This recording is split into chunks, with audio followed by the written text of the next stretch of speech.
باکس کار میکردیم. جمله چی بودش؟ کتک خورت خوب باشه مبارزه خوبی میشی. یعنی که مشتی که میاد سمتت نترسی. اصلا ما که تمرینمون چی بودش؟ باید هم از جلو غلط میزدیم هم از پشت غلط میزدیم. این اتفاق باعث چی میشد؟ آب توی مغز ما تکون میخورد. وقتی مشت میخوره به سرت، آب تو مغزت تکون میخوره، سرگیجه میگیری. وقتی تو خودت تو تمرین این کارو میکردی که آب تو مغزت تکون میخوره، دیگه وقتی مشت میخوردی به اون میزانی که یه آدم عادی کلش گیج میره، تو کلت گیج نمیرفت. بکن اینا تو تمرین انجام میشه که شما میری تو رینگ مسابقه کارو خوب در میاری.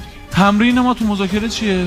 با خانومم دارم صحبت میکنم، با پدرم، با مادرم، با شاگردم، با کارمندم، با نیروم، با شریکم دارم صحبت میکنم، استفاده کنم، تمرینش کنم. وقتی این اتفاق میفته، من تو تمرین خوب عمل میکنم، دیگه تو مذاکره به مسئله نمیخورم. بگم شما هر چیزی رو که خیلی خوب انجام میدی، یا بارها تکرارش کردی یا خوب تمرینش کردی.